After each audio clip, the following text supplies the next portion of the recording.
So the morning after the night before, Newcastle United beaten again 2-1 by Leeds.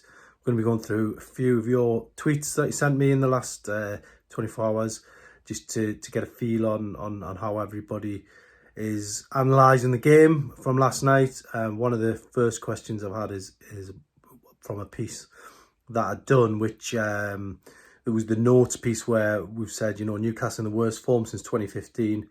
However, there is a bit of light at the end of the tunnel. Someone asking, well, where is the light? It's a fair question, to be totally honest, but from what I've seen in the second half, St Maximin coming on, Newcastle just looked like a completely different team to me.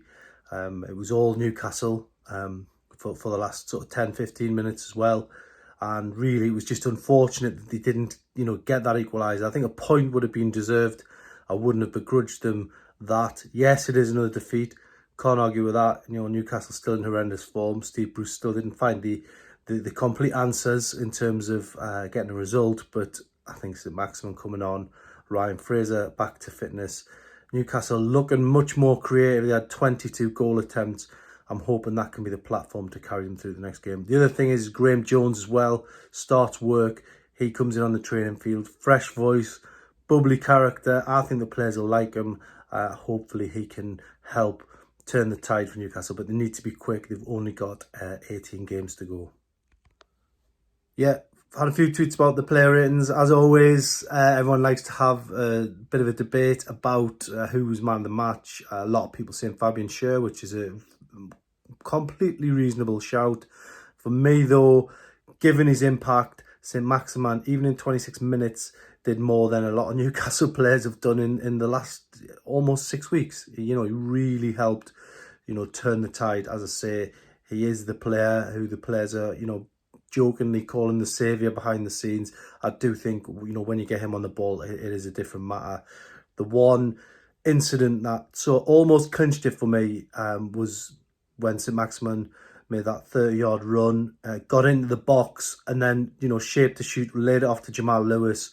He's unfortunately skimmed the bar, but just moments like that, if he can start delivering to Callum Wilson in and around those areas, I think Newcastle will be all right. It's going to be tight. There's only 18 games to go. There's a lot of games against the big six, and Newcastle, have it all to do. But I think with St Maximin on the pitch, he will make things a lot better. And for me, just on that basis alone, and I know some people have disagreed, but my opinion, St Maximin, man of the match in 26 minutes.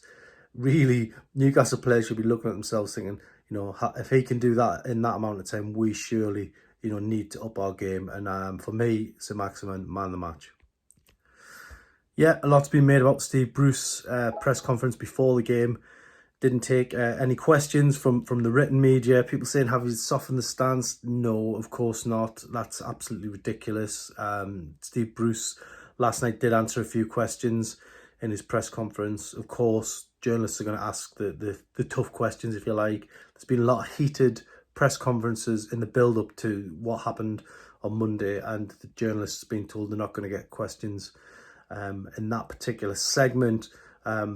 Certainly after Man City, I think anyone who follows Newcastle closely will have seen the video where Steve Bruce, certainly to me, gave clipped answers. There's been the Arsenal press conference where it was also quite heated, and after the Aston Villa game, I think the press conference was almost cut short. So, look, I don't think journalists will stop asking questions. People saying, why are you reporting what he's saying? Well, that's the whole point in asking questions, surely. And I think really Steve Bruce had a bit of a timeout in terms of the heat, almost the intensity of the games. We'll see if that changes ahead of Everton, but certainly he is answering questions after games. So for me, this isn't quite a fully blown sort of crisis, if you like, in terms of the media. And yeah, the questions will continue to be asked. And if they aren't asked directly to Steve Bruce, then they'll appear in print anyway, and the questions that we should ask, the whole public will be able to see.